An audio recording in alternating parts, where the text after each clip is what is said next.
Get more updates on the ground. This time, joining us is Junie Castillo, spokesperson of the Office of Civil Defense.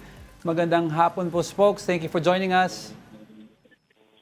Magandang hapon, Angelo. Magandang hapon sa ating mga taga-Pokinig at taga-Palawan. Well, of course, sir, let's start off muna with yung casualty reports. No? Ano po ang update dito?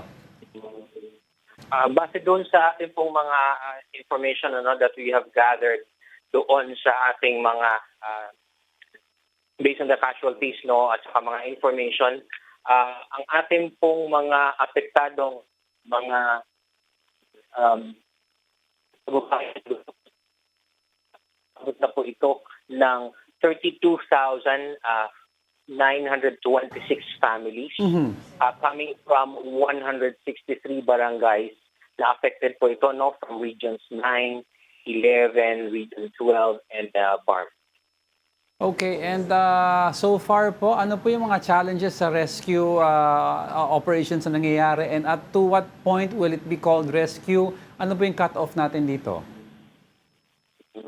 With regards to that, Angelo, we are conducting the search, rescue, and retrieval operations. Okay. So we want, for now, we won't declare that it will be purely a retrieval. We still hope. Right now, we have 4 reported missing, so we still hope we'll be able to retrieve them. We'll be able to rescue them. Pagdating naman doon sa ating mga casualties, nakakalungkot nga po that we have a for verification and validation of the management of the dead and missing cluster. Sa ngayon po, merong 37 na mga kababayan natin ang hindi po nakaligtas doon sa nangyaring lindol. And then meron pong 488 na mga nasugatan o mga injured na ating pong mga kababayan. Okay, but as of this moment po, sir, unverified pa naman to, no?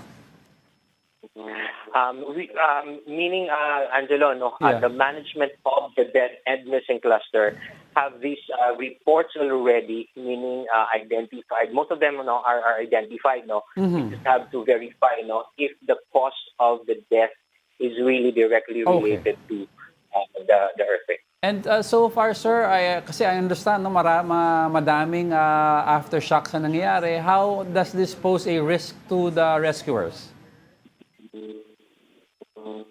That's right, Angelo. Because of the aftershocks. In fact, the DOST FIVOX have recorded almost 200 or plus 200 aftershocks. So this is quite a challenge both for the residents and the rescuers. So it's really a delicate situation. So pinag-iingat po yung mga ating kababayan, and at the same time po itong ating mga responders na maging maingat dahil may mga nagaganap ng mga aftershocks. Yung naman pong ating mga kababayan, inaabisuhan natin before going back, before po kayo bumalik doon sa inyong mga gusali, sa mga bahay, ay dapat po na kapag sagawa na po ng mga structural integrity assessment or tinitingnan po kung ano po ang damage sa mga gusali, sa mga bahay. Preferably po, merong mga eksperto na titingin yung mga columns and beams o yung mga poste at mga biga kung meron na itong damage. So kung hindi naman po kaya, ay humingi po ng tulong doon sa mga local na mga engineers, local DRM workers or sa barangay, para at least ma-assist po para dito sa assessment doon sa mga gusali bago po bumalik. Alright, Spokes, Junie, may mga reports po na dumating din na karamihan po na mga, well, of course, yung mga families na affected, mga iba ayaw daw pumunta ng evacuation centers at namamalagi po sila sa perimeter ng bahay nila na tumba or nasiraan ng mga structures. How safe is this for them? And is it not forced evacuation yet na those especially sa areas na damaged ng mga property nila? Doon Angelo, sa mga kababayan na who opted not to go to the evacuation centers and would rather prefer doon sa nilang mga bakuran or sa mga areas as long as hindi po sila yung direktang kung nakikita man po nila na gumuho or maaaring gumuho yung kanilang mga bahay make sure po na nandun lang sila sa open areas o malapit sa labas kasi nga po may mga nangyayari pang aftershocks. Yes. With regards to the post evacuation. There was a forced evacuation yesterday doon sa ating mga coastal areas dahil doon sa tsunami warning. Although hindi na rin ito ng DOST PHIVOX noong bandang alas 3 ng hapon kahapon.